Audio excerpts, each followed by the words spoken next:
All right, on today's podcast, we have James Poulos. He is the founder and executive editor of The American Mind at the Claremont Institute and the co-founder and publisher of Return at New Founding, and also the author of a new book called Human Forever, The Digital Politics of Spiritual War, which we're going to get into on today's podcast. And he joins us today. Thanks for coming on, James. How are you? Real good. Pleased to be with you. So, Human Forever. I want to dive into this. So, how did you come up with the idea for this book? It seems like I've been following you on Twitter. It seems like this is something that you really believe in your bones, that perhaps technology is not doing us right. So, how did you get into writing this? What was the impetus? Well, so somewhat belatedly, I finally got around to finishing my Ph.D. in political theory, and sort of by coincidence, this happened right after the 2016 election saga came to its at least temporary conclusion with the inauguration. And it was clear that things were changing dramatically, and that the hope of my first book, The Art of Being Free, which was that Americans could learn how to live well despite living in a society that made them crazy, sort of that was dashed a bit. I looked around and what I saw were many millions of people saying, no, actually, we want to become crazier. We want to be more unhinged, more detached from reality, and so the natural question was why. And although there were some, plausible answers kicking around in the political conversation, it struck me that although ideology is still important in certain respects, it wasn't really sufficient to explain exactly what was unfolding. And a little bit of reflection after that led me to what is now the inescapable conclusion, which many share, that in fact it's something about the way that technology has developed and advanced that has put people psychologically and spiritually in a position where they feel and recognize that the sort of suite of modern and postmodern answers to the ultimate questions about who we are, why we should bother being who we are, and what makes it worth being who we are, even just at the level of how we can fill our time in a way that isn't totally pointless, that suite of answers was collapsing under the weight of a sort of technological apocalypse, a revelation of the power of a new kind of technology, and that people were scrambling sort of as fast as they could manage to try to create frameworks of dreams or fantasies or of the imagination, which used to be the most powerful force in the world, the human imagination, before digital technology came along, in the hopes of creating a framework that was extreme enough in a new way that it would be kind of hardened against the disenchantment that they saw technology just sort of wreaking across the normie landscape. Mainstream dream patterns, normie sort of neoliberal dreams were being dashed, and the feeling was setting in, I think, that you were not going to make it in the digital age that was unfolding unless you managed to find refuge in a sort of complex of beliefs that was hardened in some way against these waves of disenchantment. And I think what we've found over the ensuing years is that the complex of beliefs that is needed that does harden you against the disenchantment coming from the triumph of digital machines over our world in a way that no person or group of people can triumph, is a theological basket of beliefs, theological framework that really harkens back and retrieves the very deepest cultural and spiritual resources of one's civilization. And so, marinating in this stuff and studying it really from scratch, with beginner's mind as a political theorist, you usually don't get a lot of Marshall McLuhan. You get a lot of Hobbes and that sort of thing.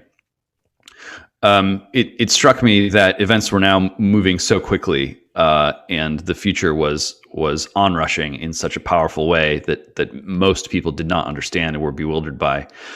That really, on a professional level, if my PhD was going to be worth anything, if I had any right to sort of call myself a doctor or whatever, I had to have something intelligent, worthwhile, valuable to say about what was happening, and then it needed to be said right away, and ideally in a way that didn't just lecture people about what world we were in and what to do, but modeled what we could do in that world to preserve our humanity.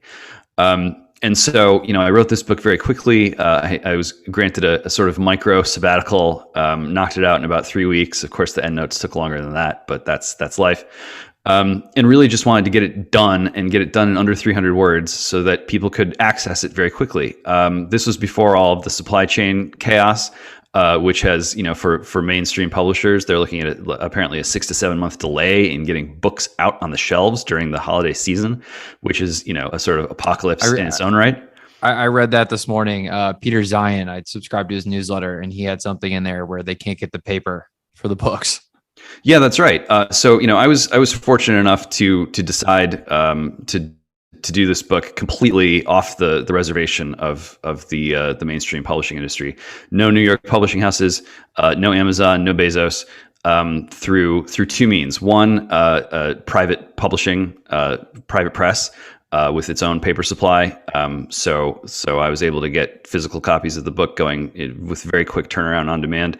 And then, in terms of modeling the solution, through a friend of mine who's created a site called CANONIC XYZ is the site. And it is a blockchain site for publishing, self-publishing books and other works. And so the book will be coming as an NFT and then on sale at Canonic. For sale in Bitcoin. And if you're listening to this and want to know more, if you just go over to humanforever.us, humanforever.us, you can plug in your email and you'll be among the first to know. You will join thousands in becoming the first to know exactly when the NFTs and the sales drop. So that's all a long way of saying that the urgency that I think everyone feels right now has become out of sync with the traditional publishing industry, and leaves people feeling even worse about the fact that the distance between themselves and the technologies that seem to be ruling the world is growing. So Americans and others, if ordinary people can't sort of get their hands dirty and get their hands on the controls of compute, of databases, they're just going to find themselves reduced to a very passive state in other people's databases. And so what I wanted to model with this book, in addition to just digging into the issues in a sort of intellectual and accessible way, is to show that, Bitcoin isn't just a way to sort of stack sats or like make a number go up. I mean, a lot of people are doing that kind of thing and having a good time doing it. I'm not here to spoil their fun, but I am here to say like that by itself is not really enough to ensure that ordinary people can dive into the culture of telling compute what to do in a powerful way, and have a good time doing it. So that's what this book is here to demonstrate, and that's what it has to say. So before we get into the specifics, the 3 week time period where you wrote the book, what was the environment in which you wrote that in? Were you away in some secluded cabin in the woods with just, your laptop and a rifle, or was this, or you just thought you were on dad duty and you somehow just got it done in 3 weeks? Like, what does that sprint look like for you? Not quite as glamorous as the cabin in the woods. I like to compose long works, just kind of propped up on my elbows in bed. Not sure why, kind of always been that way. When I was a kid, I would do homework sort of just like propped up on the floor. Now the floor is a little too hard, and the bed's a little bit softer. And so I just kind of set up camp, with towers of books spread around me. It's summer. I'm a summer birthday guy, so summer is always my favorite season. I draw a lot of strength from sunlight. When it's cloudy and overcast, I find it very difficult to sort of motivate or think clearly. So it was ideal in that sense, and it kind of helped get me in the frame of mind of someone who wanted to, among many other things, suggest that the civilization of the Mediterranean is one that has kind of unique and powerful things to tell us about how to preserve a human way of life in a digital age. Now let's level set here. So when you talk about technology, which specific technologies are you talking about? You said compute, so I assume we're talking about computers and everything that stems from that. And then what time frame is this? Is kind of like the argument you're making. What time frame are the technologies warping the humanity of each person? Yeah. So the distinction that I would make is, back in the between the 40s and the 60s, let's say, you had folks like Marshall McLuhan and like Norbert Weiner out there who, this is to summarize, warned that you can't achieve a sort of perfect level of determinacy in programming, and that Weiner analogized the problem explicitly to the old monkey's paw problem. Careful what you wish for, you just might get it. If he was concerned with the way that the military-industrial complex was really looking at using computers to run the nuclear weapons systems of various countries, in the hopes that you could, if you tell a computer what to do, it'll execute on the instructions perfectly in a way that maybe human beings won't do. Whereas in reality, what we learned is the closest we came to a nuclear exchange was only avoided because of the human being sitting at the console going like, I don't know, I just have a bad feeling about this, and on balance, I'm going to not press the button.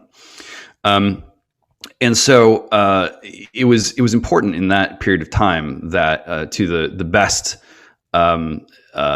critics of outsourcing responsibility to computers, that determinacy was not going to bring paradise on earth, where we could sort of find a perfect language in mathematics that we could use to solve for humanity by making the machines do the things that we had lost confidence that we could do well or well enough ourselves.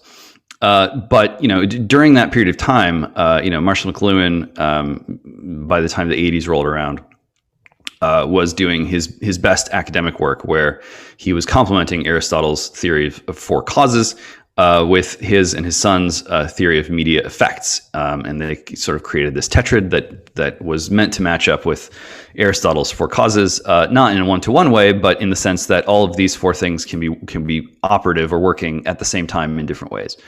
And so one of the media effects that the McLuhans emphasized was retrieval. So one effect is obsolescence. That one makes a lot of sense to us. New technology comes along and, it makes certain things obsolete. That's become kind of a truism for people. But for the McLuhans, there was another media effect that was just as powerful, just as important, and in some ways even more powerful for a reason we'll get into, and that was retrieval. That was when there's a change in communications technology in the dominant medium, it's not just a linear change that makes sort of relegates certain things to the historical dustbin or whatever. It actually reaches back, perhaps very deep into the past, and retrieves things. Patterns of thinking, senses and sensibilities, perceptions, into the present world, which is really difficult for people to wrap their minds around, especially if they are sort of born and raised in that kind of that neoliberal theoretical milieu where progress is always cumulative and incremental and linear. They're very allergic to the idea that that you can create a technological innovation and it can almost of its own accord sort of reach back into the past that you thought you had foreclosed and reintroduce really powerful cultural phenomena back into everyday life. So McLuhan's kind of shorthand for what it is that the computer retrieved was, I think the phrase was perfect memory, total and exact. And McLuhan would be the first to say that human memory doesn't work in the same way as computer memory. But that kind of reappearance, something that really hadn't worked as the foundation of a civilization in the West since the scribal days, when you had lots of monks sitting in lots of scriptoriums, just kind of writing down for the purposes of recollection as much of the knowledge of the world as they could. So suddenly this is back, and that's a big threat to the rule of human imagination. It's humiliating, I think, to a lot of people in a way that makes them upset, feel like that being human isn't what it used to be. I don't think that's true, but that's kind of the feeling. And so the bulk of the best criticism of technology that came down to us before the internet really took over was one that was focused on the relationship between really like one person and one machine, or a handful of people and a handful of machines. Criticism that was really directed at the likes of the Manhattan Project, the people in charge of the Manhattan Project, Oppenheimer, von Neumann, the Martians, those kinds of folks, because really the computer had not been commodified, it had not been democratized. And so what's the big change, and why am I relaying all this history? The big change is that what really makes digital technology the way that it is that the unit of analysis, or the unit of compute, ceases to be the individual machine. And I would argue can't even really best be understood as the network, but is really rather the swarm, a swarm of devices, of entities that is fully interoperable. The way in which those devices take shape and take form, and the way in which I think we need to understand their behavior and their actions is through the form of the swarm, where the identity is a pooled or collective one, where, for human beings, we like being, every once in a while, being part of a mob or part of a mass, disappear into the crowd. That can be freaky, but it can also be fun. But the thing that gives it that kind of frisson for us is that we experience both identity and difference at the same time. We in a certain respect feel a little bit interchangeable, but we also feel incommensurable. We're not pooling consciousness, we're not merging our bodies literally. Digital devices, whether it's hardware or software, whether it's visible or invisible, they don't care about losing their individuality.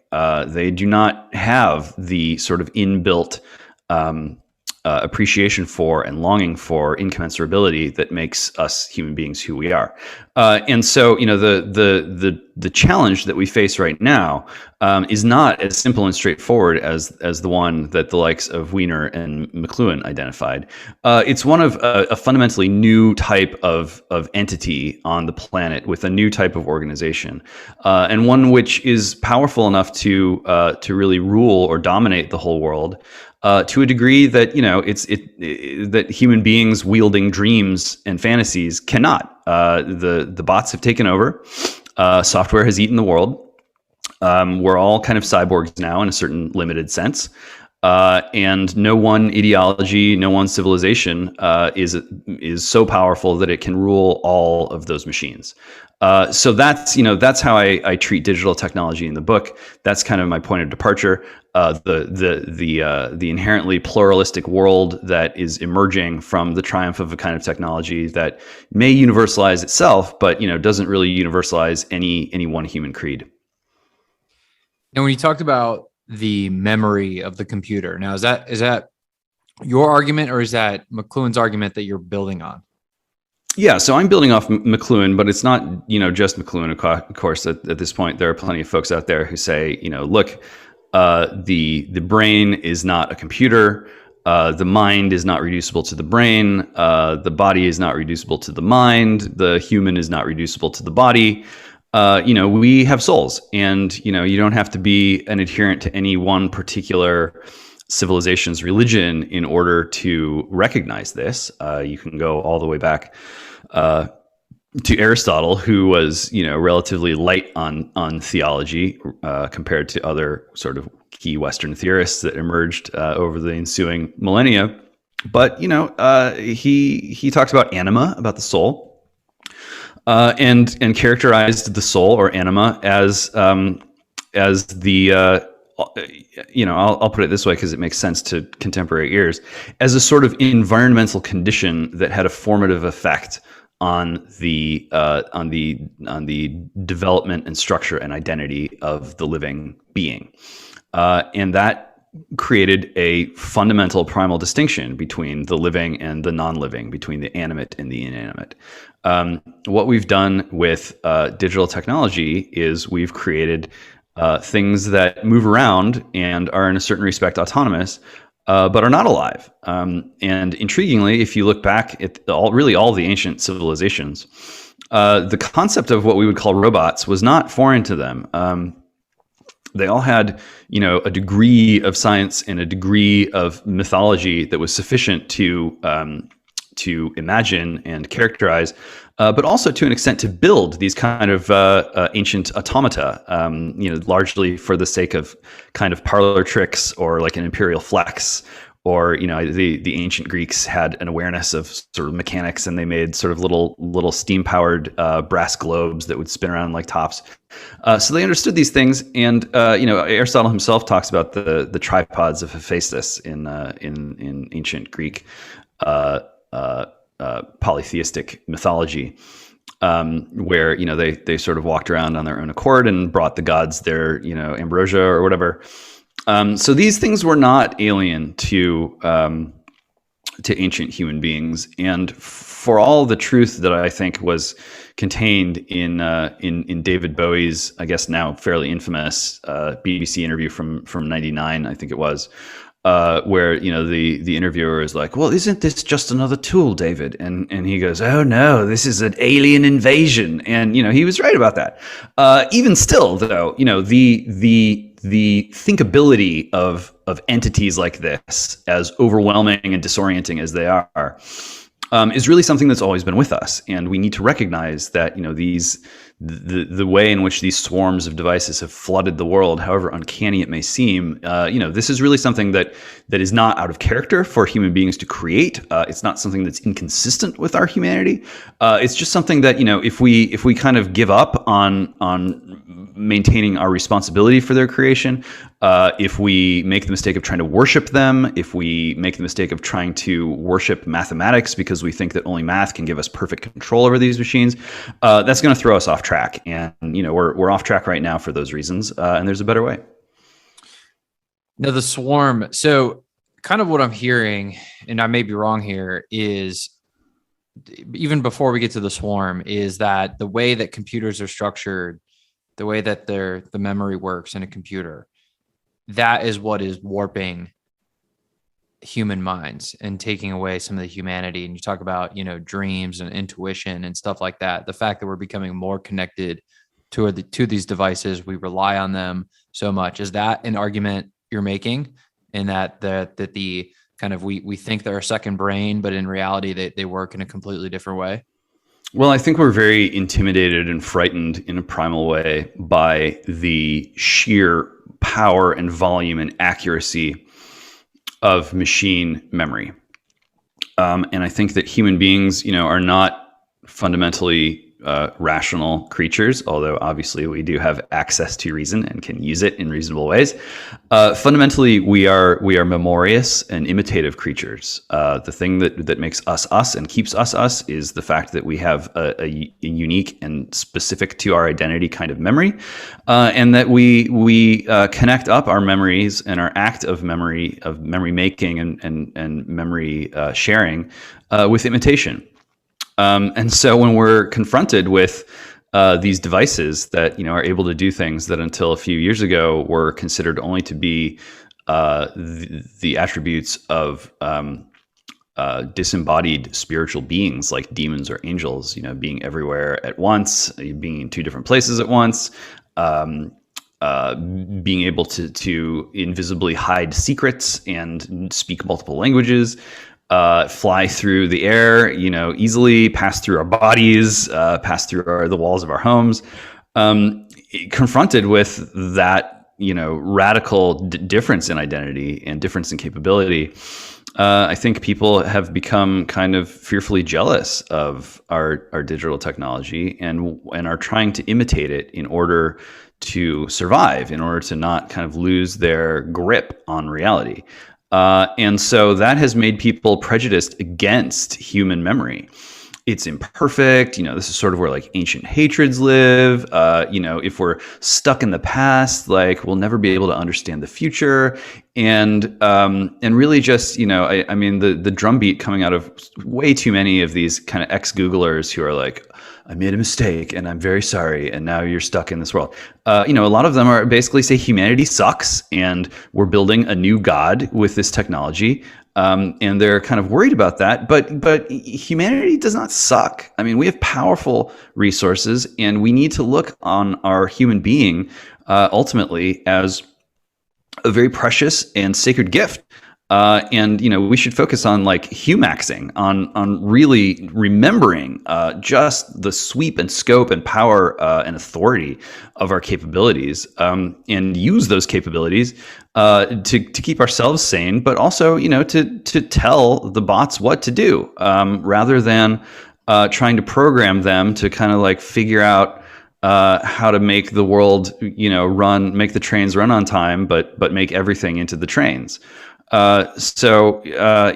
Digital memory, it doesn't work like human memory, and it doesn't care about what humans care about. And so it can very mercilessly, as we all know, sort of like instantly bring back into the light things that we thought were hidden or that we wish could be hidden.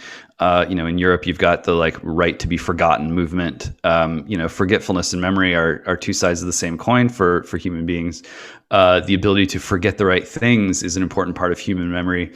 And computers, the digital swarm doesn't have that, and they are indifferent to the consequences of remembering, recalling, bringing back into the present sort of anything that's in the trail. And so, that's one reason why Bitcoin is so powerful, and why the blockchain is so powerful, and why it's so important that that ordinary people really take hold of this technology and use it carefully and thoughtfully in ways that allow them to create culture that's meaningful and memorably human, and share and exchange and value it with one another.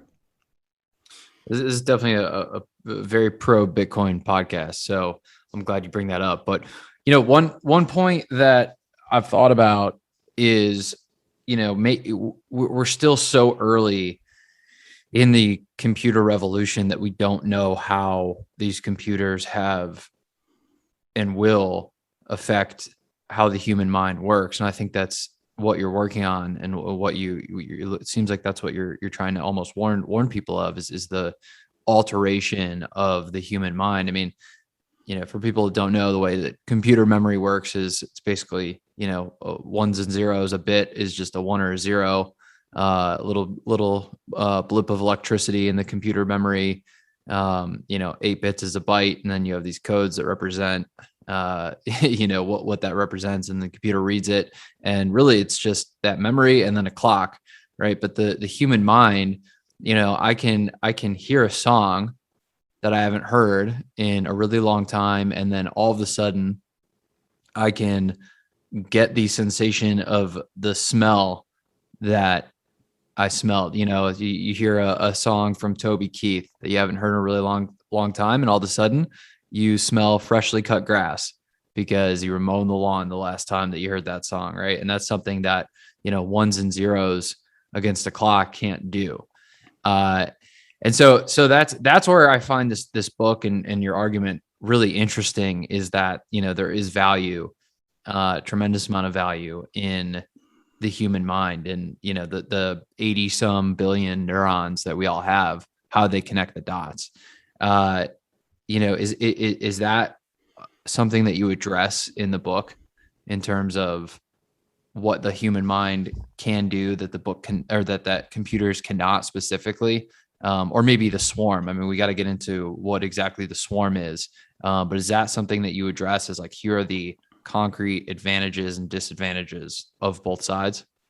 Sure. Yeah. I mean, digital devices are not burdened with the with the presence of a soul. So they don't really have to, worry about or think through or talk about or center their behavior around the care of the soul. And human beings do. And one of the most important things that our memories do is they keep present for us the existence of our souls. And they pass that wisdom on to future generations, in time for them to remain sane as they go through puberty and become adults. I think one of the most horrifying phenomena that we see today is that so many children absolutely do not want to become adults. So many adults hate the fact that they are no longer children.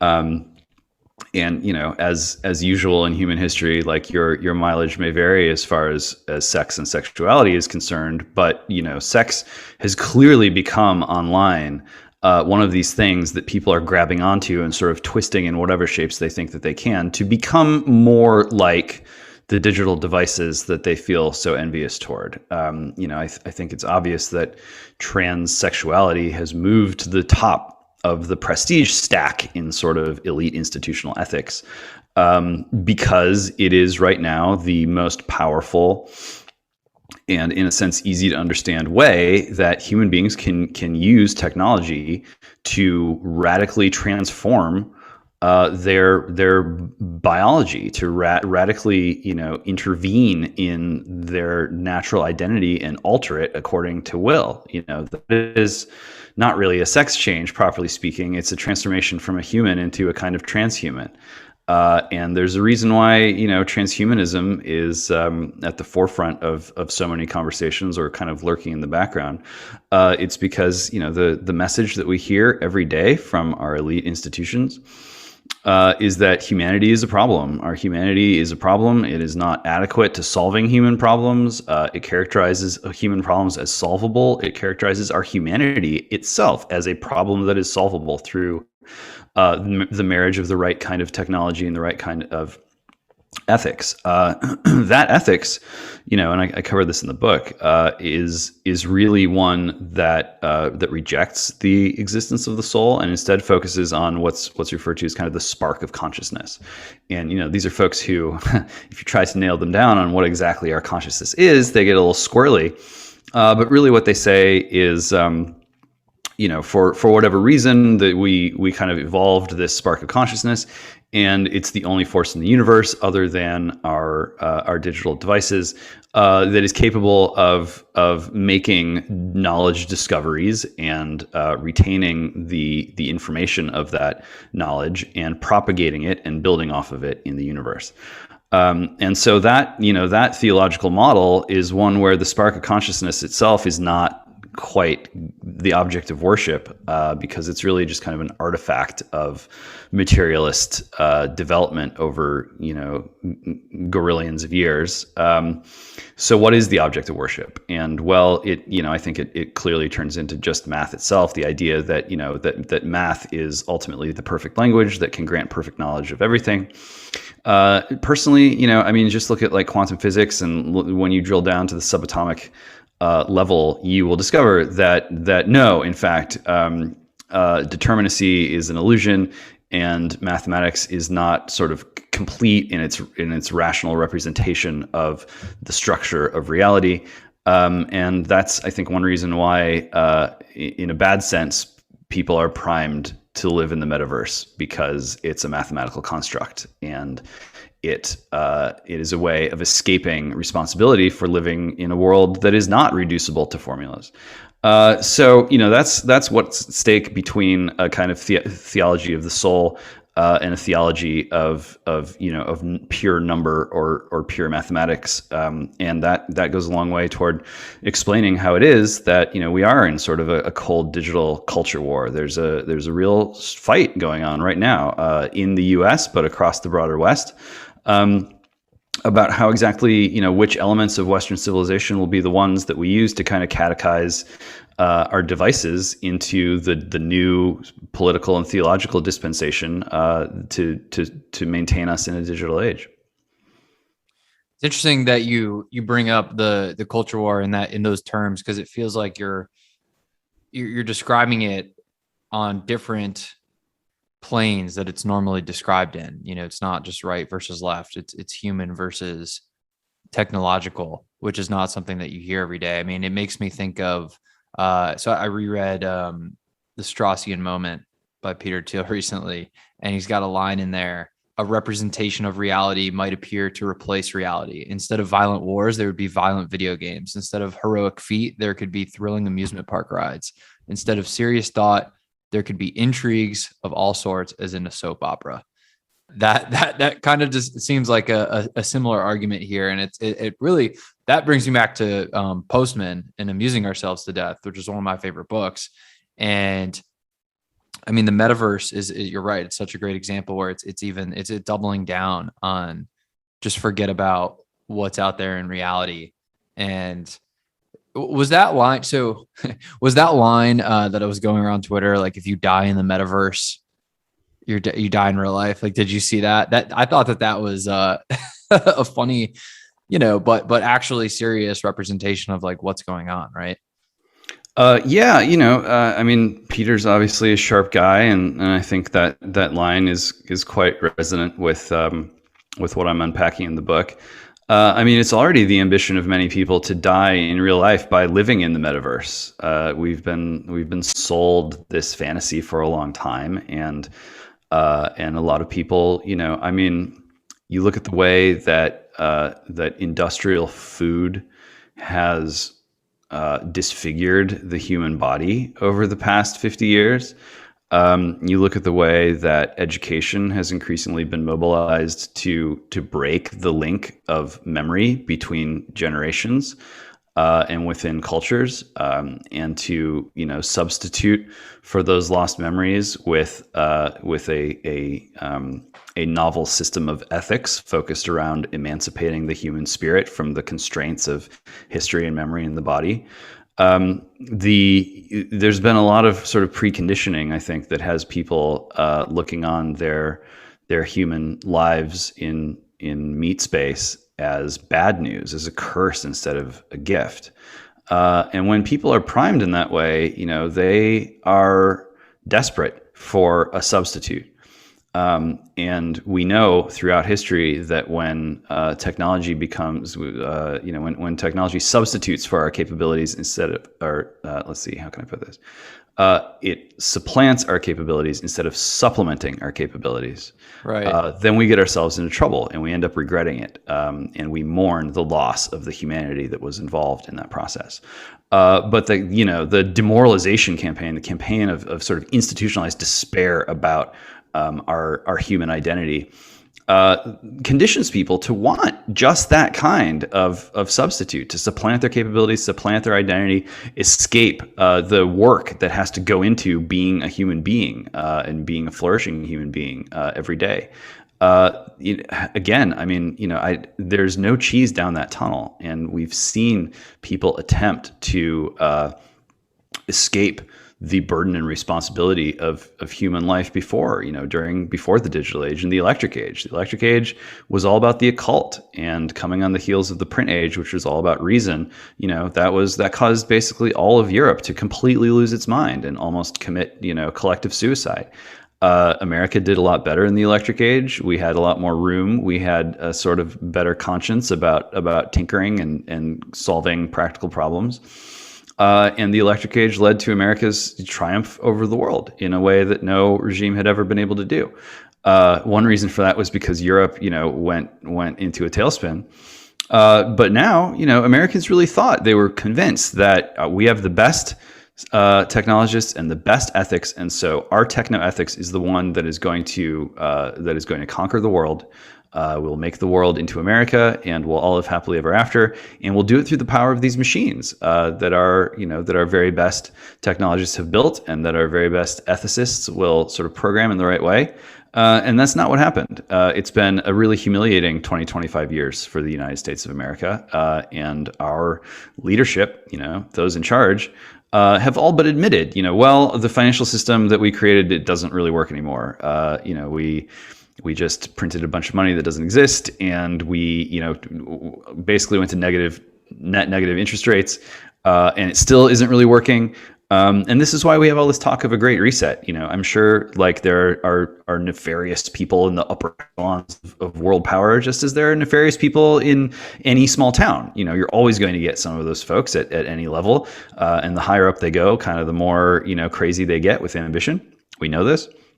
But more importantly than that, even is that the digital revolution has really torn the mask off of how the modern to postmodern international rules based order, whatever you want to call it, just doesn't work, even on its own terms. And so that's a huge embarrassment for those in charge, and that's why they're scrambling so fast to do a great reset. But the reality is that these bots that they created slipped the leash a number of years ago, and it's digital technology itself that has reset human experience. So that catastrophe that everyone talks about, that's right around the bend, it already happened. Probably happened when the smartphone became a commodity.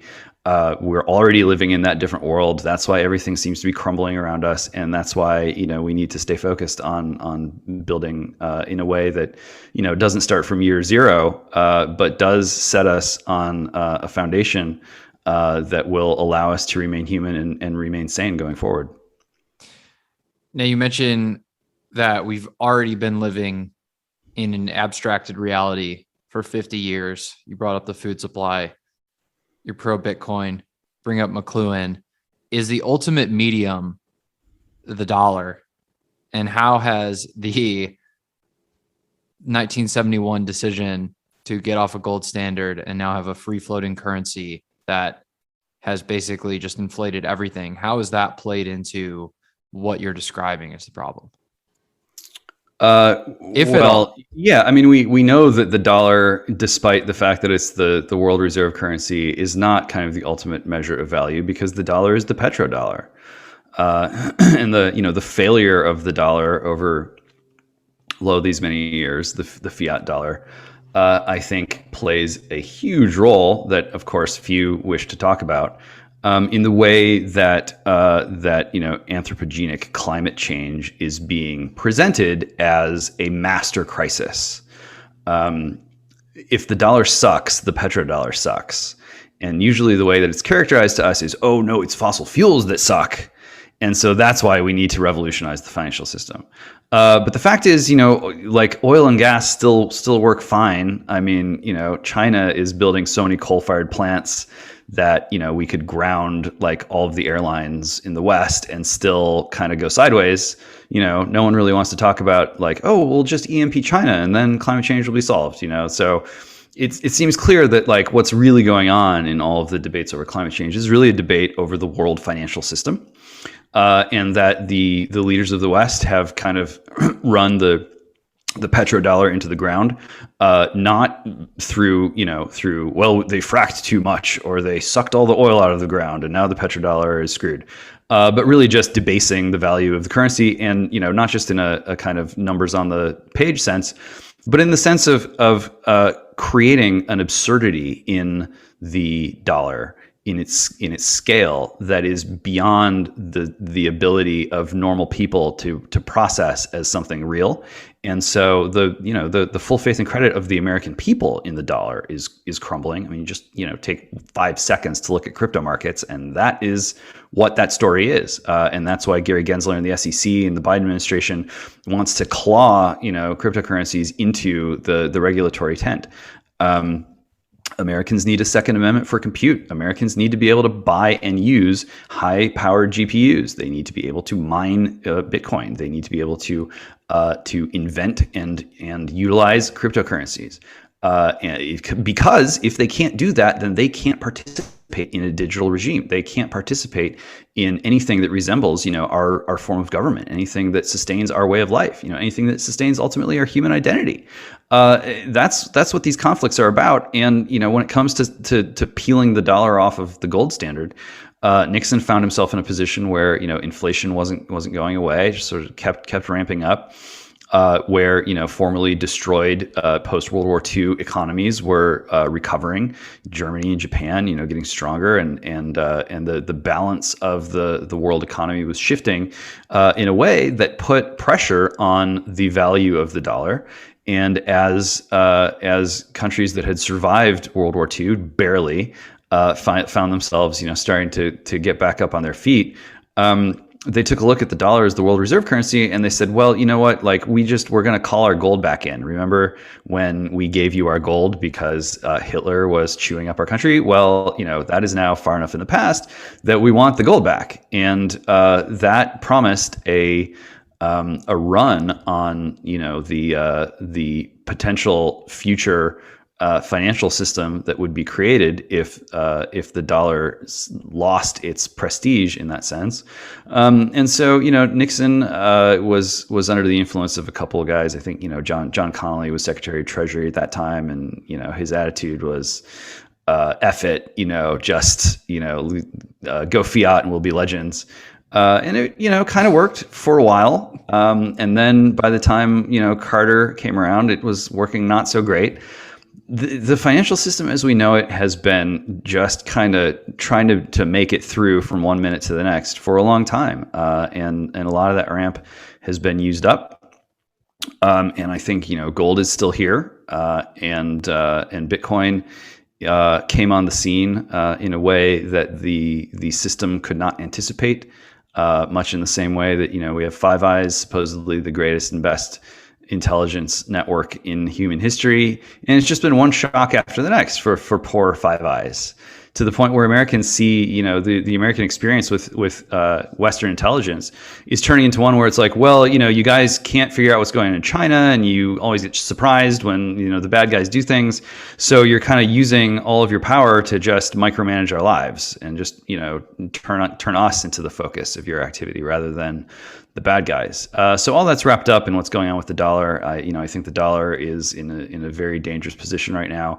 And that for all the talk of climate change, what's really going on is not about emissions. It's about the breaking of the mystique around the dollar.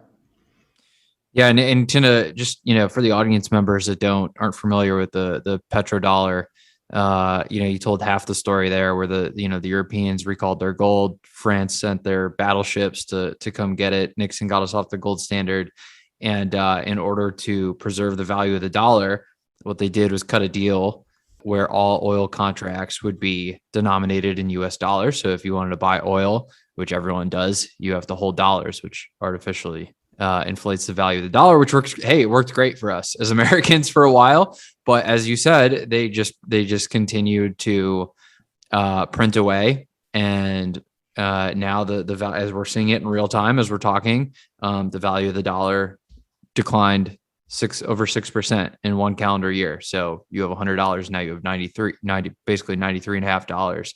And yeah, I mean, it is that to me is for sure, as listeners of this podcast know, a very big issue. And I think it's interesting how it ties into the work that you're doing. So as kind of a direct question, and we haven't really dived into the swarm that much, but direct question is what is your solution? Yeah, I mean, I think we've talked a little bit about how Bitcoin can work as a solution. Like Machiavelli has this famous passage in The Prince where he says, basically, fortune is like a woman, or maybe even like a whore, let's say. He doesn't say it that explicitly, but he does speak with very charged language about how the prince needs to slap fortune around like a woman, and how fortune will obey and yield to the prince that knows how to slap her around most forcefully. Obviously very politically incorrect, possibly triggering language depending on who you are. We don't condone that on this podcast. No, we don't condone slapping anyone around in obviously order to get sex. We do not condone that. But the point that he was trying to make is that if political actors sort of sit back and hope that events unfold in a way that will favor them, That's not just like a bad bet, but it is, arguably like a dereliction of your duty as someone who presents themselves as having some authority to rule. And there's something similar going on with technology. So, if and a lot of people are demoralized and confused, they feel like they're not smart enough for this stuff, or like whatever is happening is kind of already baked in. It's really not that way, but they become passive, and they kind of just, why is everyone scrolling through social media? It's maybe because infinite scroll is like addiction forming or whatever. But what they want is they want to recognize the new patterns of life that are emerging under digital conditions, which the official or quasi-official press or media is not telling them anything valuable about. You put on CNN, it's not like 1991 where you're like, oh my God, like I need to see what's going on in the Gulf War, like right now. Like you turn on CNN and you get the information, or at least a version of the information. But right now, the media is performing a much different function as an institution. And so people are just waking up and going straight into scrolling through social media because they're trying to glean some kind of heuristic or environmental consciousness that allows them to make sense of the unfolding world. And the limits of that approach are real, but it's better than nothing. And even though it is better than nothing, it still leaves most people incredibly passive. They're not founding companies. They're not getting involved in Bitcoin, although those numbers are going up. And we need to shake people out of this trance, and we need to help them understand that technology is not neutral. It's not like the scales of justice. It's different than that. It's more active than that.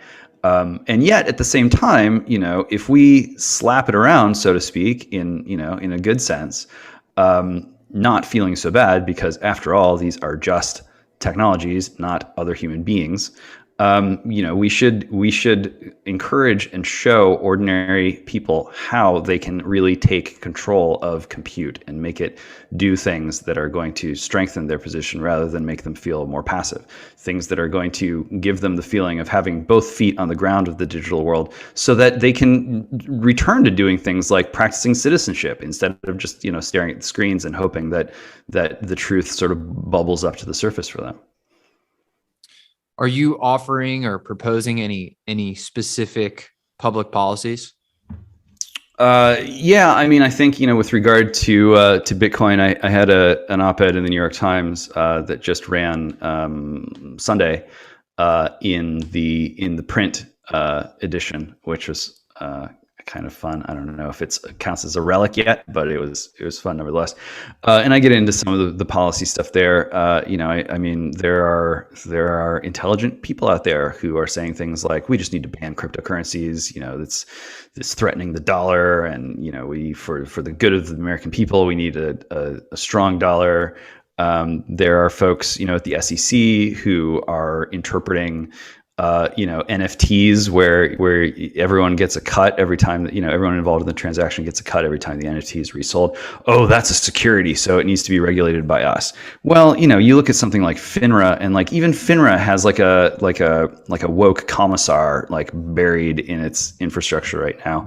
And you can argue politically about wokeness or whatever, but really, the government's approach in the making to dealing with the digital crisis is to more or less adopt a new official religion and force people to kneel before those doctrines in order to participate in the financial system. That is inconsistent with the American way of life. We can have sort of impassioned ideological debates about the details, but at the highest level, this is a radical, fundamental change in the offing in our form of government toward a sort of social credit system with a digital, backed by a digital dollar, which is really just sort of a point system. You do the right things, you say the right things, your points go up. You do the wrong things, say the wrong things, your points go down. I've seen the meme videos on TikTok. Like the kids are all over this. They make fun of China for doing this. They make fun of John Cena. Social credit, infinity points, because he's singing about how Taiwan's part of China. They understand what's going on, better than a lot of people, in the federal government themselves. And so, policy, I think, needs to begin from a recognition that that social credit is incompatible with our way of life, with our form of government. There are other and better ways of gaining some control back over our digital machines, and protecting our humanity, as well as protecting us from rival wagers that other civilizations might be making. China, India, Russia, Israel, these civilization states have no qualms. They feel no embarrassment about taking their own side civilizationally and doing the work to make sure that their civilization and its deepest resources are used to ensure that their people can remain their people in their identity, even under digital conditions. So, if the feds aren't going to do this, or they can't move fast enough, or there's too much of a power struggle going on in Washington, the states need to step up. Some of them are stepping up already. Florida, Texas, and others. There are obviously like red state, blue state differences going on here, but there's a more fundamental difference than that. And it used to be the case, in living memory, it wasn't that long ago, when if you wanted a politics focused around protecting our humanity from alienation and sort of domestication by super powerful corporations that had lost any sort of sense of loyalty to the people and were connected with parts of the government where everyone who was in charge was not an elected official and could not be thrown out through the democratic process. If that was kind of your concern, that put you on the political left. Not that long ago. And nowadays it's more likely to put you on the political right. So, these left and right, red and blue categories, they exist for reasons. I'm not here to pretend that they don't exist or that they're based in nothing. But they're more fluid than people give it credit for. And the digital shift has shaken things up. We're best off, you can have your political opinions, even if they're bad opinions. This is America. You should have them and you should talk about them. But we got to recognize, what's really at stake here is about much more than that. It's about giving ordinary people the ability to remain Americans under digital conditions, and that's going to require new policies protecting Americans' use of those most powerful technologies.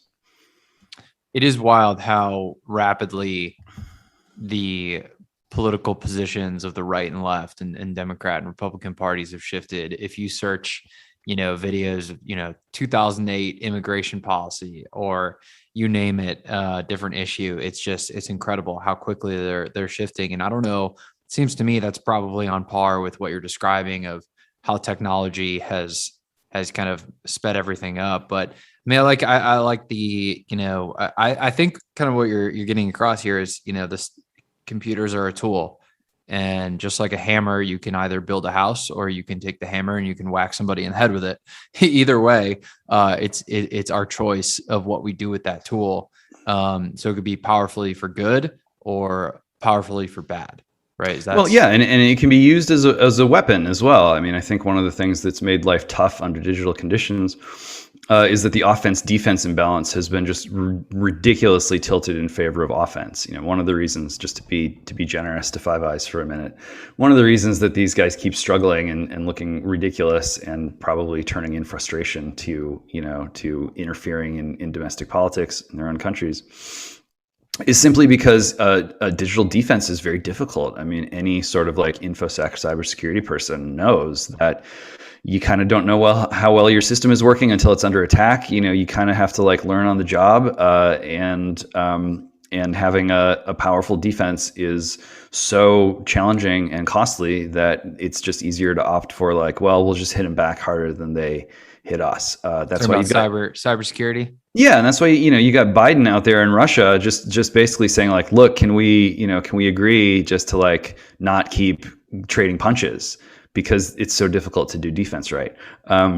That's one of the powerful things about Bitcoin is it can be used as a defensive weapon, where ordinary folks can make sure that technology isn't used in a way to impose and really entrap them inside of a total social credit state. So yeah, the tool can be used as a weapon in a sort of new way that I think is very helpful. And that's a contrast to what we've all sort of grown up with and lived in, which is digital weapons being used as tools. I mean, every single thing that you have in front of you technologically, more or less, from cable television to GPS to touchscreen technology, is all spin-offs of military industrial stuff. It's military intelligence, basic research, government writing blank checks, developing all this stuff, and then spinning it off into basically consumer electronics. I mean, that's sort of the story of Apple's success. Is they looked at all this stuff and they realized that if they basketed it together and skinned it with something that looked really cool and futuristic, then people would be entranced and would put it to use.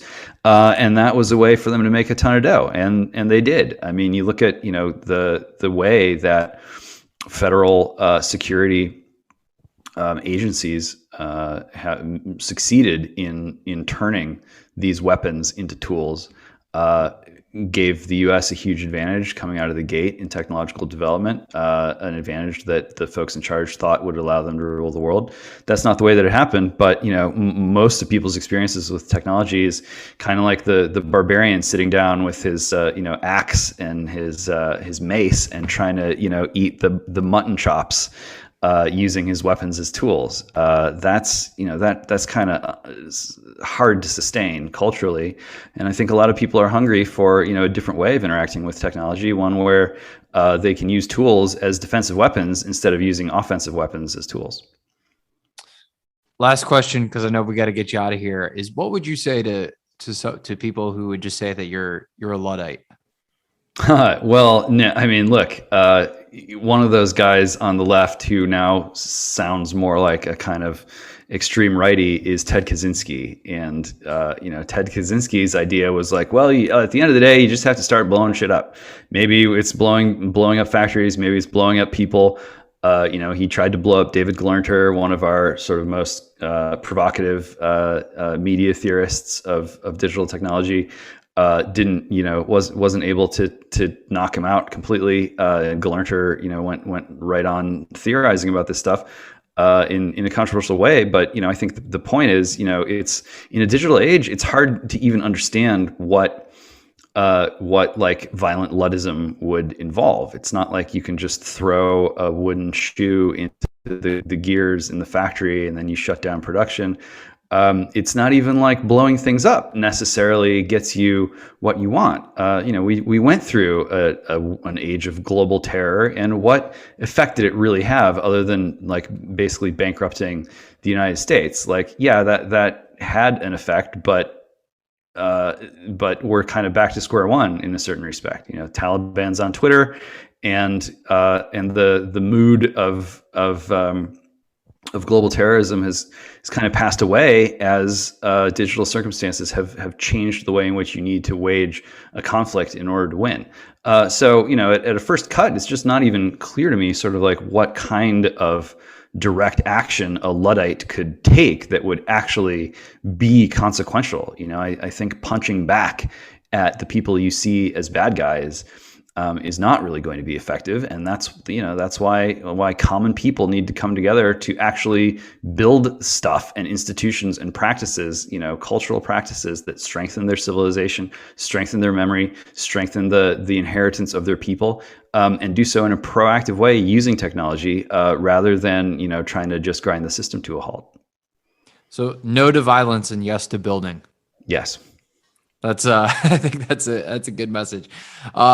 All right, great. So just one more time, so people don't have to rewind here. Where can they find the book to go buy the book? Go to humanforever.us, sign up. The NFTs and the sales will be dropping very soon. If you want to be among the first to know, humanforever.us. And I am on Twitter at James Poulos. That's James Poulos. If you want to bother me with any questions or whatever, DMs are open. No guarantees that I will answer you if you are insane, but I do welcome comments and feedback and conversations. Awesome, and I'll link to all that in the show notes. So thanks for coming on, James. Hey, a real pleasure. Thanks a lot.